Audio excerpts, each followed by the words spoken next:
Bismillahirrahmanirrahim. Assalamualaikum warahmatullahi wabarakatuh. Bagaimana kabarnya? Insya Allah sehat ya. Bagaimana? Sudah siap masuk kelas biologi? Jangan lupa berdoa dan siapkan buku catatan. Hari ini insya Allah kita akan membahas tentang pertumbuhan dan perkembangan pada tumbuhan.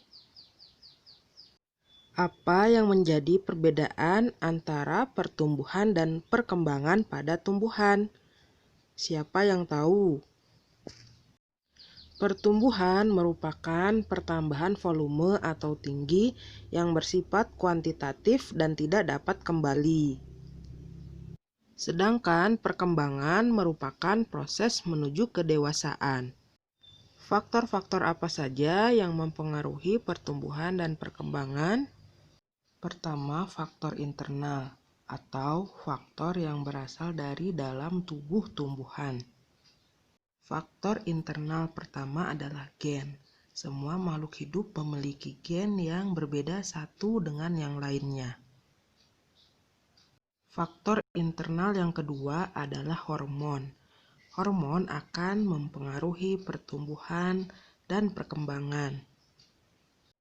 Selanjutnya ada faktor yang berasal dari luar tubuh tumbuhan atau dikenal dengan faktor eksternal.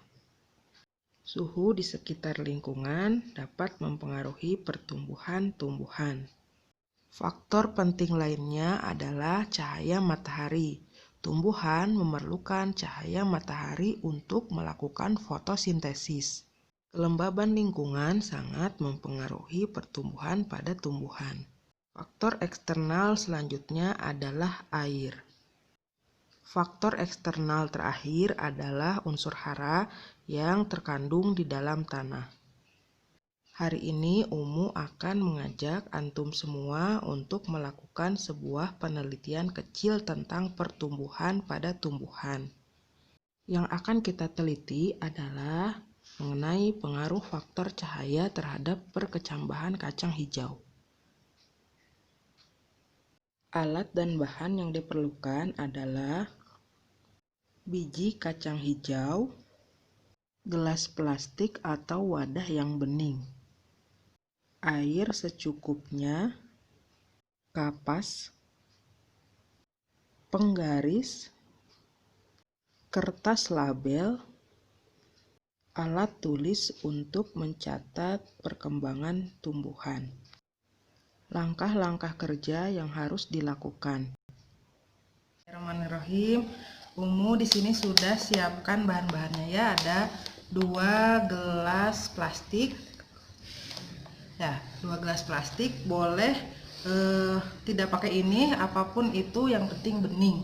Boleh pakai wadah yang kotak juga tidak apa-apa ya. Kemudian ada kapas, kemudian air, dan ini yang paling penting biji kacang hijau ya.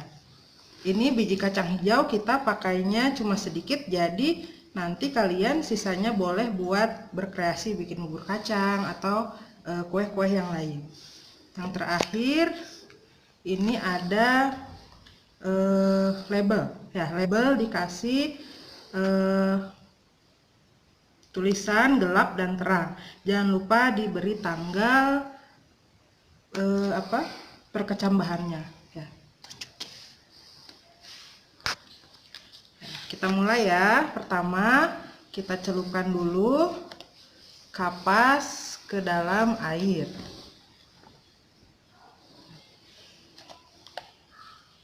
Kemudian kita masukkan. Gampang ya, sudah pernah mungkin dulu di SMP atau bahkan di SD. Nah, seperti ini. Nah, satu lagi.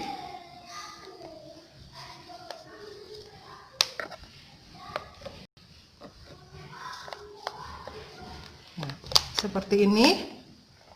Kemudian tambahkan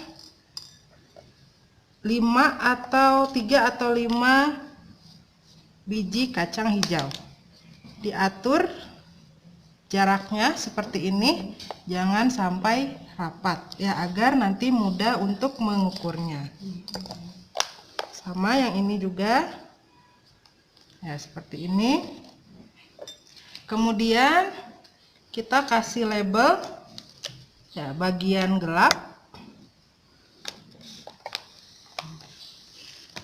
dan bagian yang terang.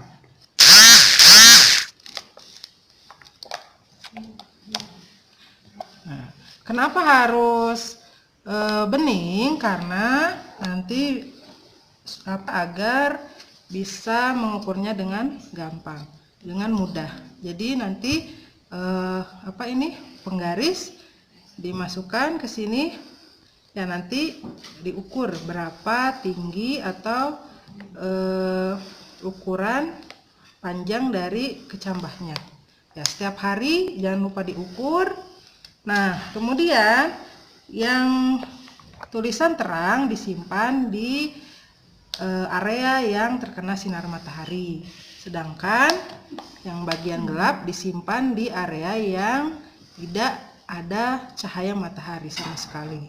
Boleh di lemari, boleh di dalam dus ya, dimanapun itu asalkan gelap. Nanti setelah 10 hari ya, kita akan tahu perbedaannya apa. Dan jangan lupa setiap hari harus disiram dengan air, disemprot-semprot dengan air saja ya. Itu langkah-langkah praktikum perkecambahan yang akan kita lakukan. Yang kita lakukan adalah mengamati kecambah selama 10 hari dan mencatat perubahan yang terjadi pada kecambah tersebut. 2 pekan lagi insya Allah kita akan belajar membuat laporan penelitian dan membuat presentasi berupa video. Pekan depan insya Allah kita akan melanjutkan pembelajaran dengan tema tumbuh itu ke atas. Jangan lupa mengisi feedback yang Umu berikan. Kita tutup dengan doa akhir majelis. Subhanaka Allahumma wa bihamdika asyhadu an la ilaha illa anta astaghfiruka wa atubu ilaik. Jazakumullahu khairan katsiran. Assalamualaikum warahmatullahi wabarakatuh.